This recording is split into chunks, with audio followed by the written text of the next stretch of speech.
Bienvenidos a este tiempo de enseñanza, Adulam Bolivia, escudriñando la palabra. Mi Padre y yo somos uno solo. Juan 10:30. Un tiempo en que el Señor Jesucristo por medio de su palabra nos brinda aliento, paz, esperanza y amor. Buenas noches, queridos hermanos y hermanas. Una nueva semana que el Señor nos ha sostenido, una nueva semana que hemos visto la misericordia del Señor cada día en nuestras vidas. Pues es un privilegio y es un placer el estar junto a ustedes y que todos como hermanos en unidad podamos ser parte de la enseñanza que hoy quiere darnos Dios. Los invito a cada uno a que en el lugar donde estén, inclinen sus rostros, cierren sus ojos y oren para que todos oremos juntos.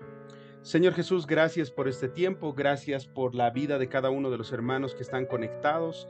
Señor, te agradecemos por una nueva semana que está iniciando. Señor, te agradecemos por este mes.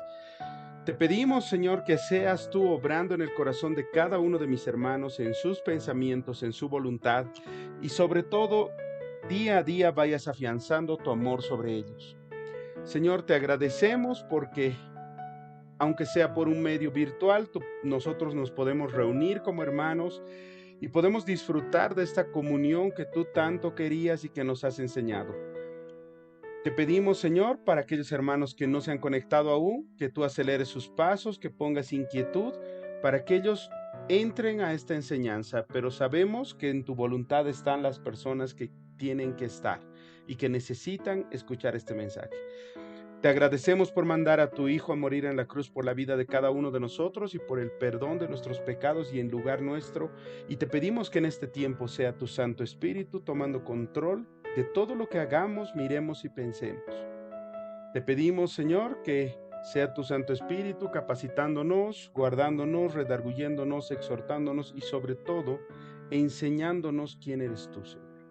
Gracias por todo esto y gracias también por la vida de las personas que están uniéndose a este grupo. Gracias, Papito, en el nombre de Jesús.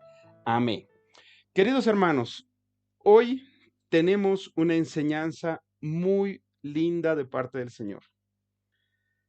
El Señor nos ha permitido titularla La paternidad de Dios. Una de las cosas que son más atacadas, que son atacadas con más fuerza en cada una de nuestras vidas, es la paternidad. Naturalmente nosotros entendemos el concepto de paternidad como todo aquello que tiene que ver con el Padre.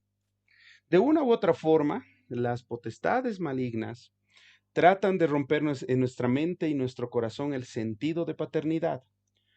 En algunos casos nos muestra un padre físico que está ausente, en otros casos nos muestra un padre físico presente, pero con diversos errores y defectos en cuanto a relacionarse con sus hijos y en cuanto a tratar de la manera correcta a cada uno de sus hijos.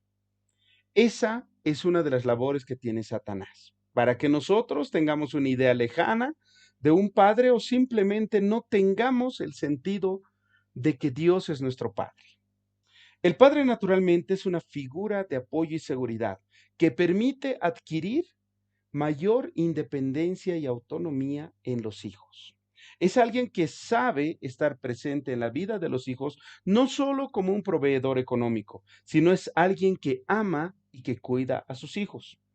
En el concepto bíblico, la paternidad es la enseñanza bíblica de que Dios es un Padre eterno. No solo de Jesucristo, sino que nosotros al estar en Cristo podemos relacionarnos con Dios de una manera personal, cercana e íntima, del mismo modo que lo haríamos con nuestro Padre terrenal. La paternidad divina es el ejercicio que hace Dios de amarnos incondicionalmente e interesarse por cada uno de nosotros, como lo hacen nuestros padres terrenales y como lo hace con Jesús, pero de una manera más perfecta. Es vital en la vida cristiana que nosotros entendamos, comprendemos y amemos la paternidad de Dios, ya que si no vemos a Dios como un padre, no sentiremos la necesidad de estar agarrados de su mano y caminando junto a Él. Paréntesis. Para las personas que tienen la plataforma de Right Now, que son casi todos los que están en el grupo, ¿no es cierto? Les recomiendo, les voy a pasar el link después para que ustedes puedan ver La Paternidad de Dios de Carlos Maraida, que es una serie muy linda en la plataforma que tenemos de manera gratuita. A las personas que han entrado recién, me voy a comunicar con ellos para ver cómo podemos hacer para activarles la plataforma, ¿ya? Es algo que el Señor nos ha brindado para nuestro crecimiento. Cerramos consejos comerciales. A modo de ilustración, hoy tengo para ustedes una ilustración que se llama La mano del maestro.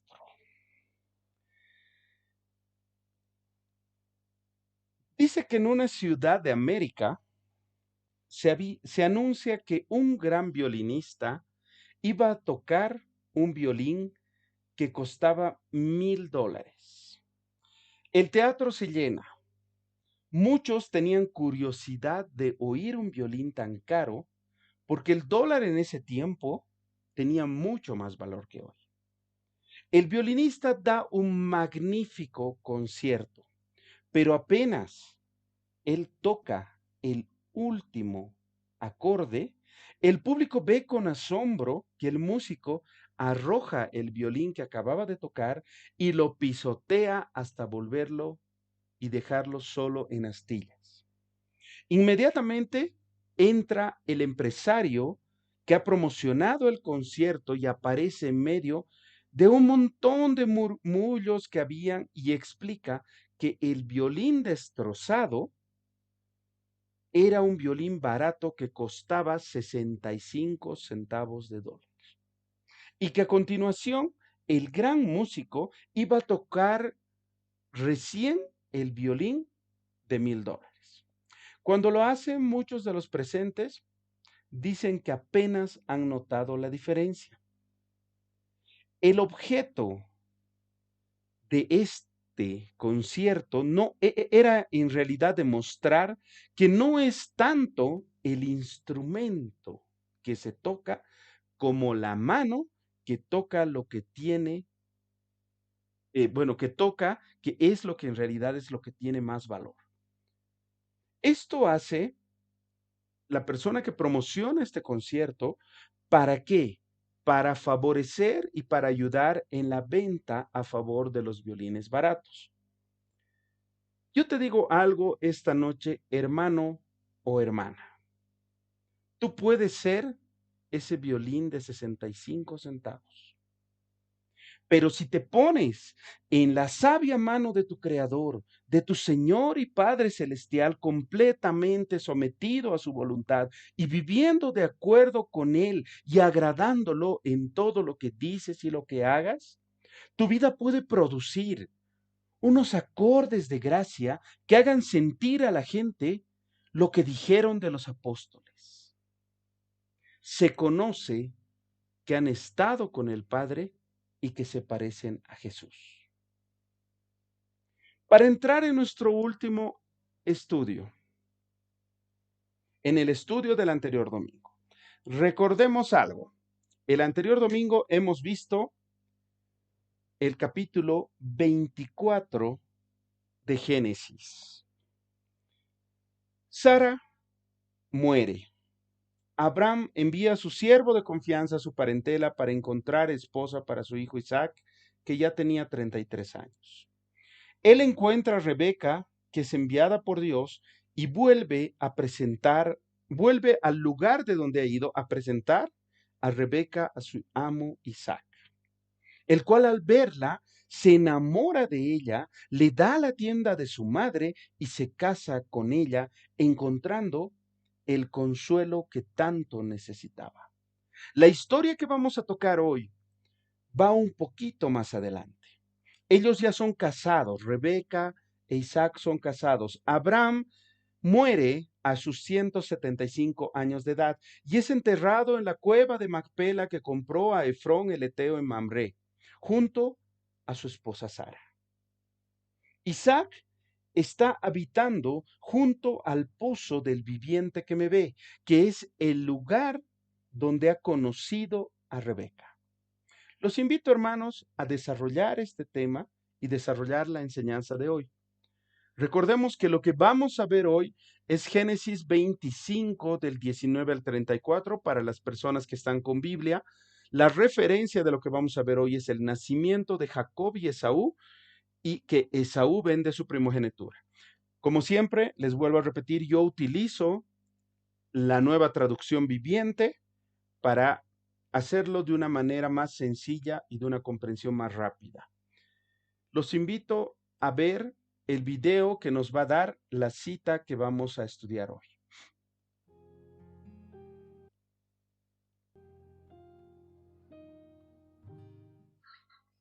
El libro de Génesis, capítulo 25. Este es el relato de la familia de Isaac, hijo de Abraham. Cuando Isaac tenía 40 años, se casó con Rebeca, hija de Betuel el arameo, de Padán Aram y hermana de Labán el arameo. Isaac rogó al Señor a favor de su esposa porque ella no podía tener hijos. El Señor contestó la oración de Isaac y Rebeca quedó embarazada de mellizos. Pero los dos niños luchaban entre sí dentro de su vientre, así que ella fue a consultar al Señor por este asunto. ¿Por qué me pasa esto? Y el Señor le dijo: Los hijos que llevas en tu vientre llegarán a ser dos naciones, y desde el principio las dos naciones serán rivales.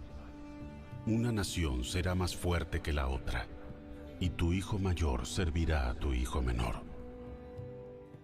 Cuando le llegó el momento de dar a luz, Rebeca comprobó que de verdad tenía mellizos. El primero en nacer era muy rojizo y estaba cubierto de mucho vello, como con un abrigo de piel. Por eso lo llamaron Esaú. Después nació el otro mellizo, agarrando con la mano el talón de Esaú. Por eso lo llamaron Jacob. Isaac tenía 60 años cuando nacieron los mellizos. Los muchachos fueron creciendo y Esaú se convirtió en un hábil cazador. Él era un hombre de campo, pero Jacob tenía un temperamento tranquilo y prefería quedarse en casa. Isaac amaba a Esaú porque le gustaba comer los animales que cazaba, pero Rebeca amaba a Jacob. Cierto día, mientras Jacob preparaba un guiso, Esaú regresó del desierto, agotado y hambriento. Esaú le dijo a Jacob: Me muero de hambre. Dame un poco de ese guiso rojo. Así es como Esaú obtuvo su otro nombre, Edom, que significa rojo. Respondió Jacob: Muy bien, pero dame a cambio tus derechos del hijo mayor. Mira, me estoy muriendo de hambre. ¿De qué me sirven ahora los derechos del hijo mayor? Pero Jacob dijo: Primero, tienes que jurar que los derechos del hijo mayor me pertenecen a mí. Así que Esaú hizo un juramento mediante el cual vendía todos sus derechos del hijo mayor a su hermano Jacob. Entonces Jacob le dio a Esaú guiso de lentejas y algo de pan. Esaú comió y luego se levantó y se fue. Así mostró desprecio por sus derechos del hijo mayor.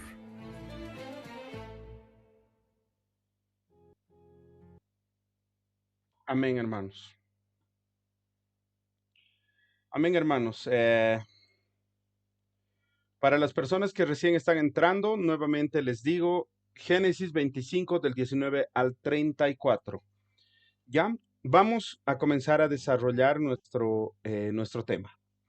Génesis 25, 19 al 20. La palabra nos dice, este es el relato de la familia de Isaac, hijo de Abraham. Cuando Isaac tenía 40 años, se casó con Rebeca, hija de Betuel el arameo de Padán Aram, y hermana de Labán el arameo. Aquí estamos viendo un breve resumen de Isaac cuando se casó con Rebeca y de dónde Rebeca provenía. Seguimos avanzando. Mm. Isaac rogó al Señor a favor de su esposa porque ella no podía tener hijos. El Señor contestó la oración de Isaac y Rebeca quedó embarazada de mellizos. Aquí vemos a Isaac rogando a favor de su esposa porque ella no podía tener hijos. Al hijo de la promesa no le viene fácilmente la promesa, igual que a su padre Abraham. Solamente viene de la misma manera en cómo su papá tuvo la promesa, a través de la oración, la perseverancia y la paciencia. Aquí vemos que las oraciones de un esposo por su esposa tienen algo especial. Debemos ver que al igual que su suegra Sara, Rebeca también era estéril. Ser estéril era una gran humillación en ese tiempo porque la mujer, la cual se llenaba de amargura y desconsuelo, era marginada, era despreciada y rechazada. Sentían que inclusive Dios las rechazaba. Pero estas mujeres que han sido escogidas por Dios, Sara y hasta ahora Rebeca, para una misión específica y decisiva en la historia de su pueblo, sus historias traspasan su vida familiar y afectan la vida de toda la humanidad. Aunque eran estériles, Dios obra en sus vidas para que sean mujeres de una gran bendición. La última parte de este verso nos dice que el Señor contesta la oración de Isaac y Rebeca queda embarazada de mellizos. Esta oración ha sido respondida, pero unos años después de que Isaac y Rebeca se casaran. Su fe y persistencia en la oración es probada y motivada a crecer a través de muchos años. Tenemos que notar que estos han sido los únicos hijos que han tenido Isaac y Rebeca. Por la oración persistente de Isaac, el cual a lo mejor solamente pedía un hijo, Dios le da el doble. Y aquí estamos viendo lo que la palabra nos dice en Efesios 3:20. Y ahora que toda la gloria sea para Dios, quien puede lograr mucho más de lo que pudiéramos pedir o incluso imaginar mediante su gran poder que actúa en nosotros. Recordemos que este es el primer registro del nacimiento de gemelos o mellizos en la historia bíblica. Ellos han sido los dos primeros de 12 gemelos que aparecen en la Biblia. Vámonos al verso 22, Génesis 25:22. Pero los dos niños luchaban entre sí dentro de su vientre, así que ella consultó al Señor. ¿Por qué me pasa esto?, preguntó. Imaginemos por un momento lo que estaba pasando en el vientre de Rebeca. Había una batalla la cual la llevó a buscar a Dios. Las hermanas que tenemos nosotros en el grupo, que han tenido hijos, ¿no es cierto?, deben comprender de una mejor manera el dolor que se siente cuando solamente con un movimiento brusco un bebé se mueve en el vientre. Las invito a pensar, a ustedes las que han sentido ese dolor, cómo se sentiría una lucha en el vientre. Dios nos da un don único para escuchar perfectamente la voz de Dios. En nuestro caso, solo es dado en relación con la revelación completa de su escritura y su eterna palabra, la Biblia. Ahí nosotros tenemos la voz de Dios en nuestras manos. La primera enseñanza de la noche. Muchas veces, cuando Dios nos habla mediante su palabra, no la escuchamos completamente. Es más, tratamos de agregar algo para buscar nuestro propio bien. Vámonos al verso 23. Y el Señor le dijo: los hijos que llevas en tu vientre llegarán a ser 2 naciones, y desde el principio las 2 naciones serán rivales. Una nación será más fuerte que la otra, y tu hijo mayor servirá a tu hijo menor. Esto es bastante parecido a lo que está ocurriendo ahora. Los pueblos árabes, que son más grandes que Israel, atacan constantemente a Israel, pero muy pronto ellos van a servir a Israel, el pueblo escogido por Dios. Jehová le habla a Rebeca en cuanto al número de hijos que estaban en su vientre, en cuanto al género y en cuanto al destino de estos hijos en su vientre. Le dice, van a ser dos naciones. Las dos naciones serán rivales. Una será más fuerte que la otra y el hijo mayor servirá al hijo menor. Una de las leyendas judías dicen que Jacob y Esaú intentaron matarse el uno al otro en el vientre de Rebeca. Y también dicen que cada vez que Rebeca se acercaba a un altar de un ídolo pagano, Esaú se emocionaba en su vientre. Y cuando se acercaba al lugar donde se alababa a Jehová, Jacob se emocionaba.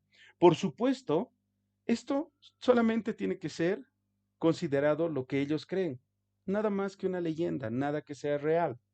Dios elige ir contra la manera más común, que es que el menor sirva al mayor. En este caso, el hijo mayor serviría al menor. Vámonos a Romanos, vamos a leer del 9 al 13. Dice la palabra, ese hijo fue nuestro antepasado Isaac. Cuando se casó con Rebeca, ella dio a luz mellizos. Sin embargo, antes de que nacieran, antes de que pudieran hacer algo bueno o malo, ella recibió un mensaje de Dios. Este mensaje demuestra que Dios elige a la gente según sus propósitos. Él llama a las personas, pero no según las buenas o malas acciones que hayan hecho. Se le dijo, continúa, tu hijo mayor servirá a tu hijo menor. Como dicen las escrituras, amé a Jacob, pero rechacé a Esaú. Pablo usa esta elección de Jacob sobre Esaú antes de su nacimiento como una ilustración de cómo Dios elige soberanamente todo. La elección de Dios en Isaac en vez de Ismael nos parece algo un tanto lógico, ¿no? Porque hemos visto en estudios anteriores que Ismael es el hijo de la carne e Isaac es el hijo de la promesa. Pero la elección entre Jacob y Esaú en cuanto a cuál sería el heredero del pacto de la salvación de Dios, aunque no parece tener tanto sentido, es bastante clara. Pablo señala que la elección de Dios no se basa en cómo actuaba Jacob o Esaú. La elección se hace antes de que ellos nazcan. No habían hecho nada bueno ni nada malo. Pero viéndolo de manera bíblica, esto no tiene nada raro, ya que la palabra nos lo muestra en Efesios 1:4, cuando dice, incluso antes de haber hecho el mundo, Dios nos amó y nos eligió en Cristo para que seamos santos e intachables a sus ojos. Y es lo mismo que le dice cuando llama al profeta Jeremías a su servicio. Jeremías 1:5, te conocía aún antes de haberte formado en el vientre de tu madre. Antes de que nacieras te aparté y te nombré mi profeta a las naciones. Dios anuncia esto a Rebeca antes de que nacieran los hijos, que el mayor serviría al menor, y repitió su decisión por mucho tiempo después de que Jacob y Esaú abandonaran este mundo. Es por eso que vemos en Romanos que siglos después Pablo sigue hablando de eso. Nos vamos a Malaquías 1, 2, 3. Yo siempre los he amado, dice el Señor. Sin embargo, ustedes replican, ¿de veras? ¿Cómo nos has amado? Entonces el Señor contesta, yo les he demostrado mi amor de la siguiente manera. Amé a su antepasado Jacob, pero rechacé a su hermano Esaú y devasté su zona montañosa. Convertí la herencia de Esaú en un desierto para chacales. Uno de los países del mundo donde hay mayor cantidad de chacales en el desierto es Jordania y Cisjordania. Aún recuerdo una noticia que hubo hace unos años atrás, cuando estábamos encerrados por la pandemia del COVID, que decía que muchos chacales habían entrado en Tel Aviv, Israel, y les invito a buscarlo por internet.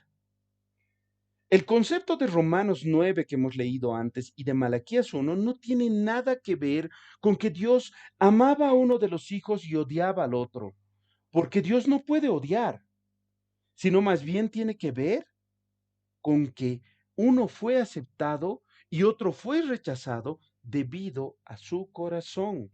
Nuestro gran error es considerar que las elecciones de Dios son por razones arbitrarias, como si fuera alguien que escoge a las personas al azar. Tal vez no tenemos la capacidad de entender las razones que tiene Dios para elegir, porque son razones que solo Él sabe y contesta. Pero las elecciones de Dios no son así. Siempre van de acuerdo a su plan y a su propósito perfecto. Vámonos al verso 24. Cuando le llegó el momento de dar a luz, Rebeca comprobó que de verdad tenía mellizos. La promesa que no se podía ver ahora se cumple de manera visible. La palabra de Dios es cierta. Cuando vino la hora de que nacieran los hijos de Isaac y Rebeca, sí había esos mellizos en el vientre de Rebeca, tal como les había dicho Dios. Verso 25. El primero en nacer era muy rojizo y estaba cubierto de mucho vello, como con un abrigo de piel, por eso lo llamaron Esaú. Las circunstancias alrededor de cada hijo eran cómo se había de llamar esa persona nacida. Eso era algo muy arraigado culturalmente en esas culturas antiguas. El nombre de Saúl viene de un hebreo que es Eshab, que significa áspero. Esto debido a que el primogénito era velludo, pero también tendría que ver con el tipo de carácter que Saúl tendría. Verso 26. Después nació el otro mellizo agarrado con la mano el talón de Esaú. Por eso lo llamaron Jacob. Isaac tenía 60 años cuando nacieron los mellizos. Jacob viene del hebreo Jacob, que significa el que se agarra del talón o el suplantador. La idea de que alguien se sujeta al tobillo de otro significaba algo en aquellos días, algo que tal vez significa lo mismo ahora, porque cuando se está haciendo una carrera o se está haciendo algo y tú agarras a alguien del talón o de la pierna o de algún lado, es una forma de hacer trampa. Es por eso por lo que también llevaba el sentido de un tramposo o un estafador. Esto que no era la verdad nada bueno. Verso 27 y 28. Los muchachos fueron creciendo y Esaú se convirtió en un hábil cazador. Él era un hombre de campo, pero Jacob tenía un temperamento tranquilo y prefería quedarse en casa. Isaac amaba a Esaú porque le gustaba comer los animales que cazaba, pero Rebeca amaba a Jacob. En la versión Reina Valera 1960 nos dice que Jacob era quieto. Como muchos hermanos, Jacob y Esaú eran muy diferentes el uno del otro en su personalidad, en sus gustos, y como lastimosamente muchas veces pasa, cada padre tenía un hijo preferido. Cuando nos habla de que Jacob era quieto o tenía un temperamento tranquilo y prefería quedarse en casa, la palabra quieto es una palabra que proviene del hebreo tam, que significa una persona completa, gentil, alguien suave en el sentido violento, alguien que no era nada violento. En vez de definir a alguien que es débil o afeminado, en realidad era alguien manso. Es la misma palabra utilizada para describir a Job en Job 1:8. Y Jehová dijo a Satanás: ¿no has considerado a mi siervo Job, que no hay otro como él en la tierra, varón perfecto y recto, temeroso de Dios y apartado de mal? Cuando habla en este verso de la palabra recto, está hablando de la misma palabra en hebreo tam, que significa manso. Verso 29. Cierto día, mientras Jacob preparaba un guiso, Esaú regresó del desierto, agotado y hambriento. Aquí cada hijo está actuando de acuerdo con sus capacidades y sus habilidades. Esaú caza y Jacob cocina. Jacob es más de casa, más de estar en la tienda con su madre, con su familia. Y Esaú es más independiente, le gusta ir a cazar animales. Aquí nos muestra la palabra que nosotros como hijos de Dios tenemos que respetar el carácter que tiene cada uno de nuestros hijos y no obligarles a hacer cosas que a ellos no les trae un gozo. Tenemos que pedirle a Dios discernimiento para no imponer las cosas en nuestros hijos, sino guiarlos hacia lo que ellos deciden y quieren, siempre y cuando sea de buena manera. Verso 30. Esaú le dijo a Jacob, me muero de hambre, dame un poco de ese guiso rojo. Así es como Esaú obtuvo su otro nombre, Edom, que significa rojo. Esaú está totalmente interesado en alimentar su carne, en que no podía esperar para comer. Aquí viene un nombre bastante interesante, Edom. Lo curioso es que Edom significa rojo.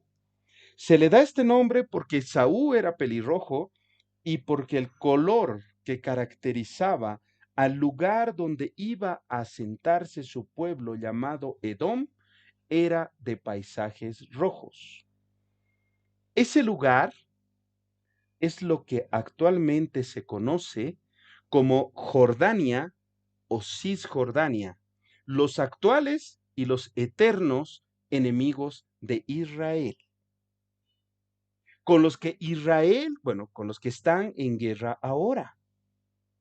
Esa región era pagana y adoraban a los dioses de la fertilidad. Al principio, las tribus edomitas eran gobernadas por jeques, pero con el tiempo se organizan como si fueran un reino. La línea real de que un padre sea rey y luego un hijo sea rey, provenía de diferentes tribus dominadas por jeques, de modo que llega un momento en el que ya no se ascendía al trono por herencia. Querían saber el trasfondo de la guerra que está viviendo ahora, que está sucediendo ahora. Nos acordaremos primero Ismael, Isaac. Y ahora volveremos a pensar en Esaú y Jacob. Y ahí van a ir un poquito hallando las respuestas que necesitan. Vámonos al verso 31. Muy bien, respondió Jacob, pero dame a cambio tus derechos de hijo mayor. Jacob sabía que la primogenitura era de valor y Jacob la quería. De hecho, Jacob la quería desde que había nacido. Es por eso que nace agarrando el talón de Esaú. Esta primogenitura que Jacob quería no se refería solamente al hecho de las cosas materiales de su padre Isaac,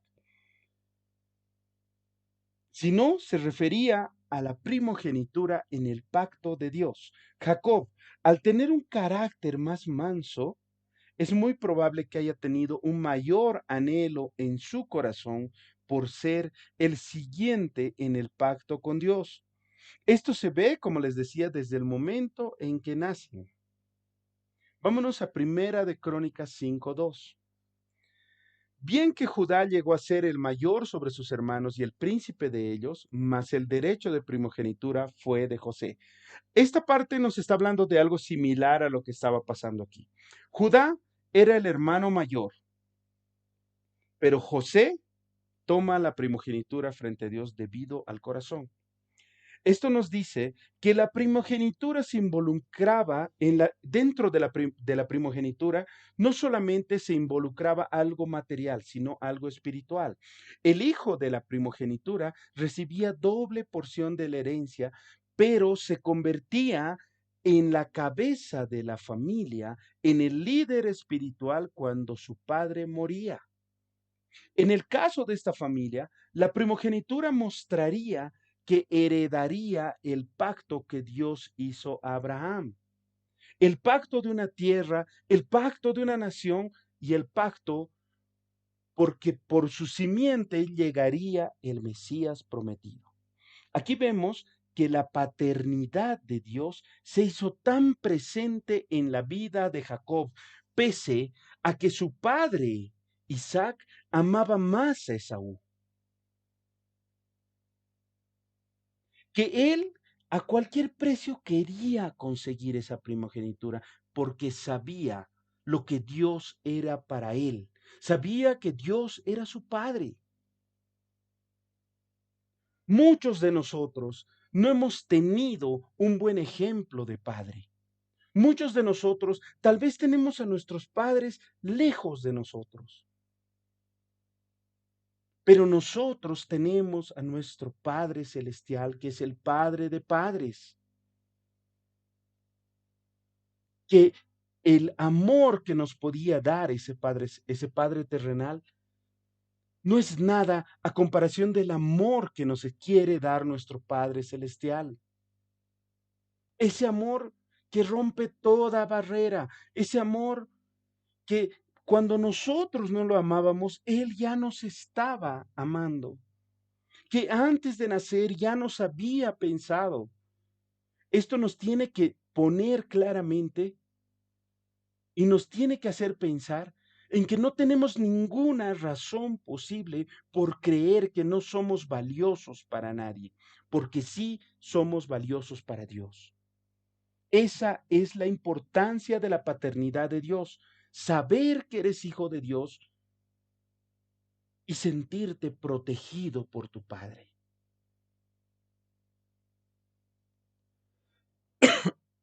Vámonos al verso 32. Mira, le dice Esaú, me estoy muriendo de hambre. ¿De qué me sirven ahora los derechos de hijo mayor? ¿O de qué me sirve ahora la primogenitura? Le dice Esaú.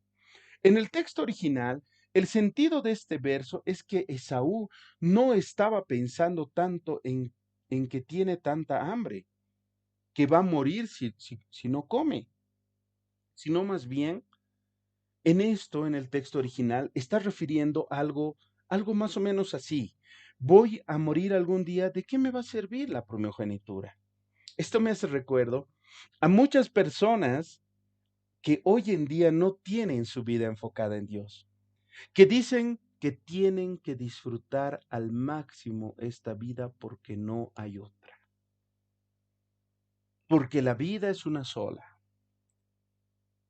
Cuando están hundidos en algún tipo de adicción o están hundidos en el pecado, dicen que de algo hay que morir. Eso pasa porque la vida de esa persona carece de la paternidad de Dios. Y que tú cuando careces de eso, te sientes solo, lo cual te lleva a pensar que tu vida no tiene ningún sentido. Verso 33. Pero Jacob dijo, primero tienes que jurar que los derechos de hijo mayor me pertenecen a mí. Así que Saúl hizo un juramento, mediante el cual vendía todos sus derechos de hijo mayor a su hermano Jacob. Les hago una pregunta. ¿Era injusto que Jacob hiciera esto?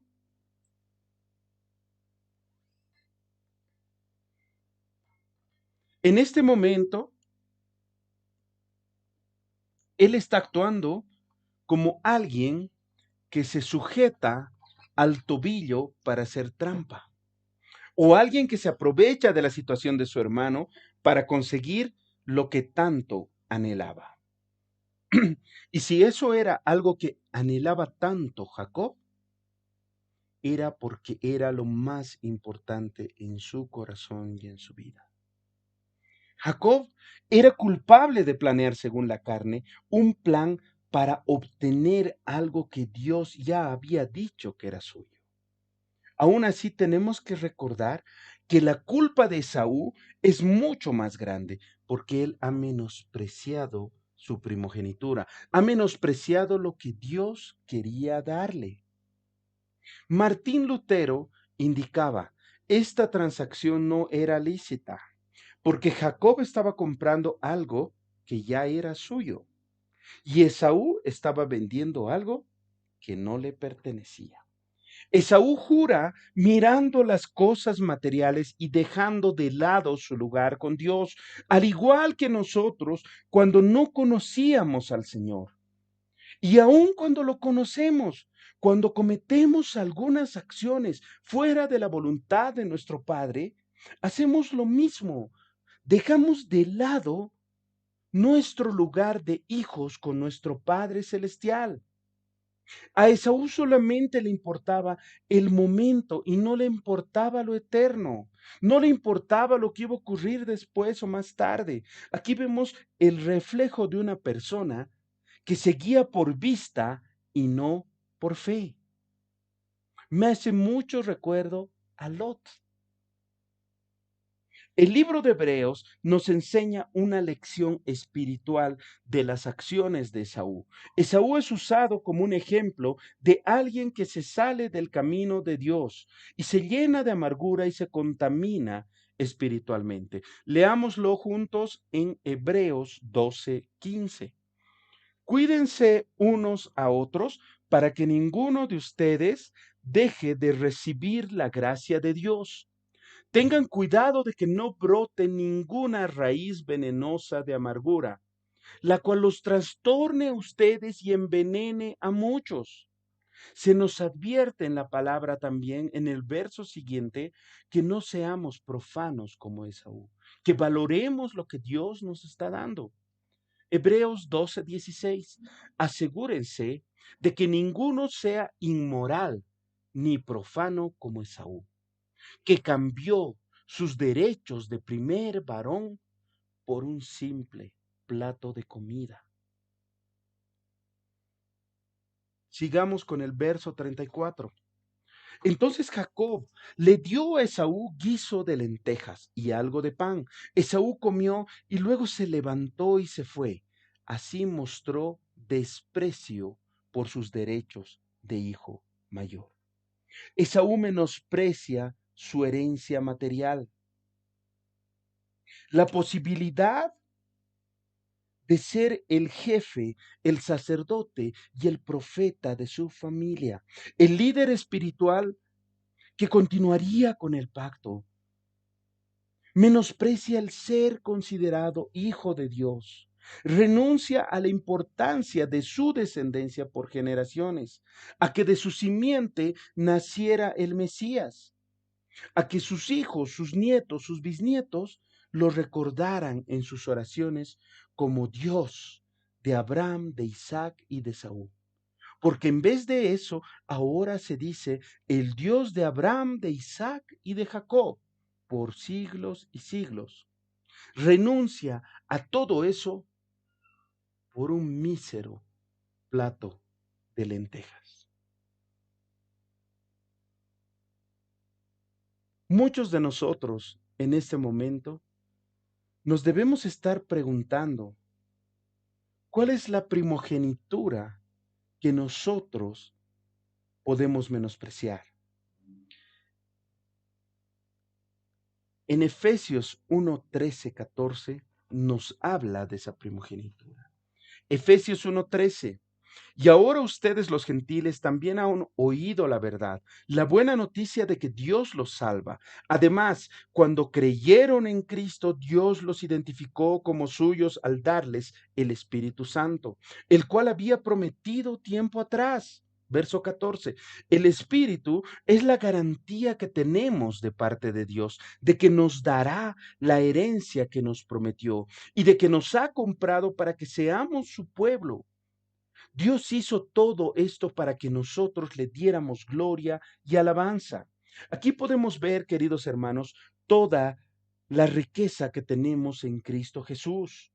Aquí nos habla, primero, de toda bendición espiritual. Nos habla de ser escogidos en Jesús, de una adopción en la familia de Dios, de la aceptación de Dios por medio de Jesús, de que hemos sido redimidos, hemos sido librados de nuestra esclavitud al pecado, de que hemos obtenido por medio de Cristo, por medio de la fe en Cristo Jesús, el perdón verdadero y total, y que ya no te nada ni nadie, ni nuestros pensamientos, ni nadie puede acusarnos de lo que hemos pecado y nos hemos arrepentido.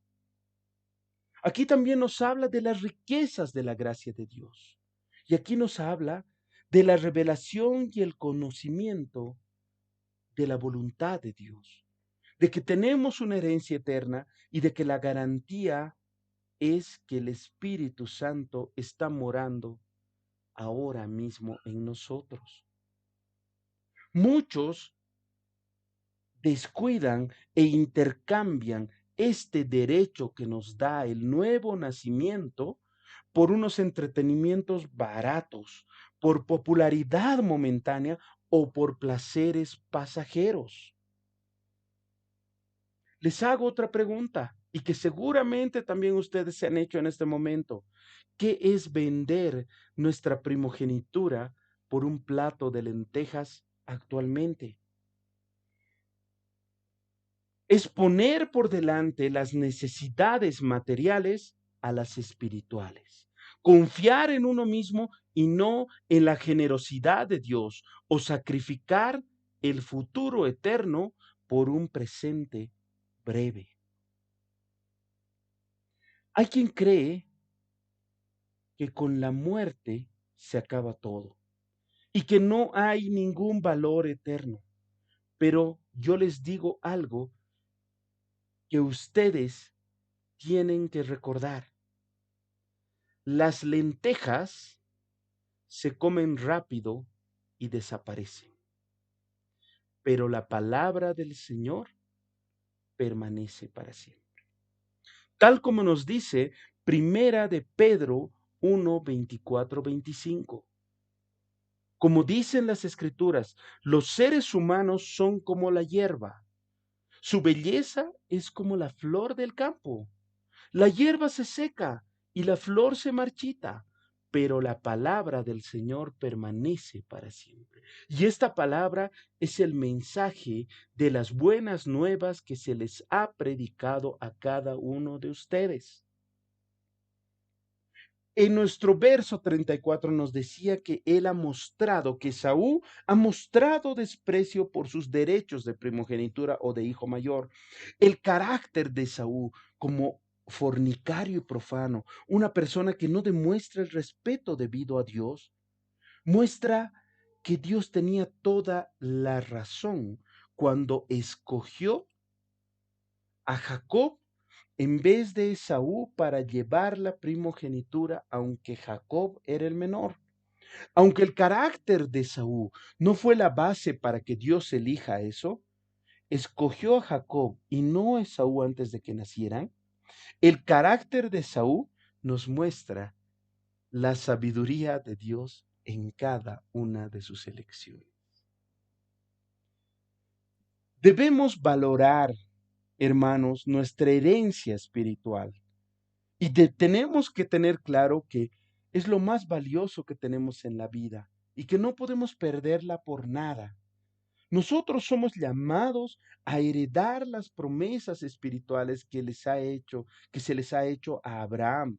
En Gálatas 3:29 dice, y ahora que pertenecen a Cristo, son verdaderos hijos de Abraham, son sus herederos y la promesa de Dios a Abraham les pertenece a ustedes. Nuestra herencia, queridos hermanos, es la vida eterna en el reino de Dios. Romanos 8:17, así que como somos sus hijos, también somos sus herederos. De hecho, somos herederos junto con Cristo de la gloria de Dios.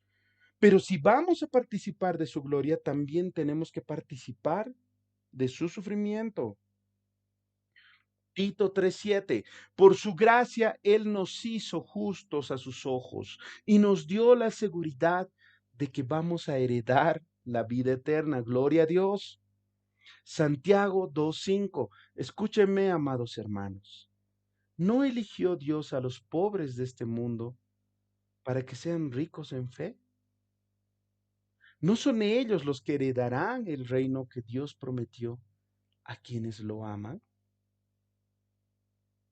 Amados hermanos y hermanas, El hecho de no comprender que Dios es nuestro Padre Celestial, un Padre perfecto, sin error, que cuando promete algo cumple, un Padre proveedor que nos cuida, nos ama, nos protege y tiene para nosotros una vida eterna llena de su amor incomparable, que no escatimó en enviar a su Hijo Jesucristo a morir por cada uno de nosotros en nuestro lugar en la cruz del Calvario para el perdón de los pecados y la salvación de la condenación eterna. Es un gran error. Debemos comprender, hermanos, que Dios es nuestro Padre y debemos comprender que debemos y necesitamos vivir como sus hijos, en contacto con Dios, escuchando su voz mediante la palabra de Dios, mediante la Biblia y hablándole nosotros a nuestro Padre mediante la oración día a día. Pidamos al Señor que nos haga comprender día a día su paternidad, para que entendamos que es lo único y lo más valioso en nuestras vidas, para que vivamos conforme a lo que Dios quiere, como hijos suyos que están siendo formados a imagen de Cristo. Los animo a seguir adelante, a permitirle al Espíritu Santo que redarguya y que escudriñe nuestros corazones para que veamos qué cosas en nuestra vida o en nuestro carácter nos están impidiendo ver la paternidad de Dios. Que no importa lo que nos haya ocurrido con nuestros padres físicos, Dios es el Padre de padres y estamos más que seguros en sus brazos. Buenas noches, queridos hermanos. Gracias Dios, gracias Padre por tu enseñanza, porque domingo a domingo permites que aprendamos más de ti, Señor, de lo que tienes preparado para nosotros, Señor. Te pedimos que esta palabra compartida el día de hoy sea de bastante edificación para cada uno de los que se han conectado, Padre bendito. Es así que a veces andamos, Señor, no somos perfectos. El único perfecto y el único santo sabemos que eres tú, Señor, tu amado Jesucristo. Nosotros somos todavía materiales en construcción, Padre Alá tuyo. Somos el barro en tus manos, como dice, Señor, el barro en las manos del alfarero. Necesitamos ser moldeados, cambiados, Señor. En este momento queremos pedirte perdón, Padre, porque hemos cometido errores, no hemos sido obedientes, aún seguimos en momentos con nuestras rebeldías, Padre bendito, pero con la confianza en que vamos a ser aceptos y vamos a entender lo que tú quieres decirnos, Padre, enmendar cada uno de los pecados, de nuestros errores cometidos, Padre, para ser aceptos a tu presencia, Señor. Te agradecemos por la vida de cada uno de los hermanos que se han conectado, por la vida de Gonzalo, Señor, que tú pones en él el afán, el interés de compartir domingo a domingo tu palabra, Señor. Te pido que regales sabiduría de lo alto, Señor, para que podamos contar aún y poder tener la libertad todavía, Señor, de poder compartir tu palabra. Te damos gracias, Señor. Oramos todo esto en el nombre santísimo de tu Hijo amado, nuestro Señor Jesucristo, Padre bendito, y en el amor de tu Espíritu Santo. Amén, Señor. Adulam Bolivia, escudriñando la palabra. Dios los bendiga, gracias por conectarse.